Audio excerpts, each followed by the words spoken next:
Dani, justo atrás de ti tienes un letrero que dice calidad educativa, formación judaica y valores. Eso estudiaron. ¿Cómo está nuestra calidad en México de la red educativa judía? Bueno, este estudio se focalizó particularmente en los educadores, es decir, uno de los protagonistas fundamentales de cualquier proceso educativo.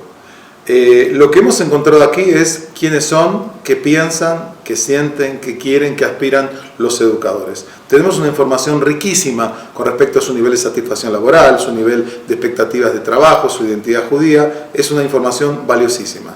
¿Cuál es su identidad judía? ¿Con qué se identifican principalmente nuestros educadores en México y en Latinoamérica, que es parte de todo lo que hicieron en este estudio? Es cierto, tenemos estudios comparativos de una fuerte población de Argentina, México y otros países más pequeños de América Latina y también de educadores latinoamericanos en Israel. Lo que vemos es una identidad judía fuerte en la que se puede apreciar, digamos, dos grupos con diferencias notables. Por un lado el sector jaredí, y esto es parte de lo que ocurre en el mundo judío hoy, donde hay diversas tendencias y agrupaciones, y los que no son jaredim o ultraortodoxos, ¿no? Aunque tienen diferencias entre ellos, porque van desde la ortodoxia moderna hasta los grupos humanistas, digamos, se nota que hay diferencias de perfiles, pero en todos los casos se ve una identificación con la pertenencia al pueblo judío, con Israel en gran parte, con una serie de prácticas, particularmente las que tienen que ver con festividades como Pesaj, como otro tipo de elementos de observancia. Tenemos una información muy detallada que vamos a presentar con detalle este jueves 5 de noviembre a las 19 horas aquí en la universidad. ¿Qué hay más, hombres o mujeres educadores judíos? Hay más mujeres y esto refleja un fenómeno global, internacional y también mexicano que se denomina la feminización de la profesión docente. Entonces efectivamente hay casi más de un 80% de mujeres y el resto hombres en el ámbito educativo. Dentro de estas 80, 20 mujeres, hombres, ¿cuál es el motivo por el que haya más mujeres? Así, rápidamente, ¿o cuál es el motivo de mayor insatisfacción por lo que a lo mejor no hay tantos hombres? Bueno, tiene que ver con factores económicos, sociales, culturales. Hay, digamos, particularmente el caso de las poblaciones judías, por las expectativas de estilo de vida y de niveles socioeconómicos, se requieren ingresos que permitan llevar un estilo que la profesión docente, salvo los altos puestos, no permite. Entonces, eso por un lado sería una variable, digamos, tenemos que analizar y comprender mejor el fenómeno. Hay una tradición que para muchas mujeres el tema de que el trabajo tiene las vacaciones paralelas a las de sus hijos. Y el horario también. Más cómodo, tiene un horario más acotado, tal vez.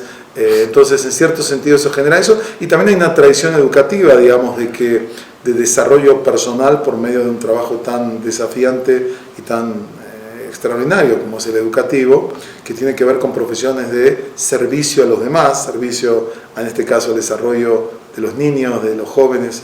Es una profesión que muchas mujeres encuentran ahí su realización, aunque también digamos, hay otras explicaciones, ¿no?, que a nivel de los estudiosos que tratan de entender el fenómeno. ¿Cuál dirías que es la mayor diferencia, brevemente, entre los maestros, las maestras jaredín, ortodoxas, y los no ortodoxos en este campo, en la parte judaica o en la parte como maestros o como educadores? Bueno, es interesante que en general los maestros que laboran en instituciones jaredín y que en su mayoría son jaredín tienen una mayor satisfacción laboral y están más contentos con sus desempeños que los que trabajan en otro tipo de instituciones. Esto habla en cierto sentido de un fenómeno global, de un cierto idealismo conectado con la visión que tienen de su misión y de su comprensión de qué significa enseñar Torah, etc. Por otra parte, vemos que en este caso su conexión con el sionismo y con Israel es menos fuerte que la de los educadores no jaredín, que tienen más conexiones y más activismo con el sionismo en particular y con Israel. ¿Cómo está la preparación de nuestros educadores? Porque además ahí creo que hay un punto bien interesante de México. Bueno, nosotros vemos que más del 73% de los educadores que participaron fueron más de casi 1.500 educadores, 1.400 educadores en toda América Latina y en Israel, que es un número muy importante para poder analizar los datos. Más del 73% tiene formación académica, lo que habla de o universitaria, mejor dicho, de licenciaturas y más, que esto habla que en una época la formación eran seminarios o en otro tipo de marcos. Vemos que está creciendo el nivel de profesionalización, pero todavía falta avanzar mucho en el tema. Un dato que fue interesante y que nos sorprendió es que la Universidad Hebraica es la institución que más educadores ha formado en América Latina.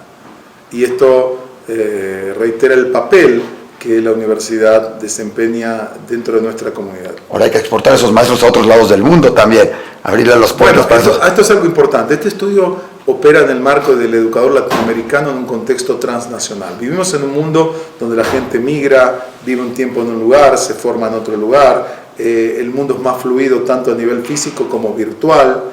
Entonces, una de las cosas que vemos es que hay interconexiones virtuales, hay educadores. Un dato importante es que hoy en día en la mayoría de las comunidades de América Latina, la abrumadora mayoría de los educadores son locales, son nativos, nacieron en el país donde se desempeñan. Bueno, en México tenemos mucha gente que ha llegado a otros lados. Exacto, pero de todas formas la gran mayoría son mexicanos, la gran mayoría, pero una cosa interesante es que vemos que hay nuevas opciones que pueden enriquecer mutuamente a todos por medio de migraciones, de estancias, de que un maestro pueda estar un tiempo viviendo en un lugar, un tiempo en otro lugar, la formación conjunta, tanto en espacios de educación virtual como en encuentros en distintos marcos. Creemos que se abren muchas posibilidades que este estudio plantea que debemos explorar para mejorar la calidad de nuestros educadores y de nuestras escuelas.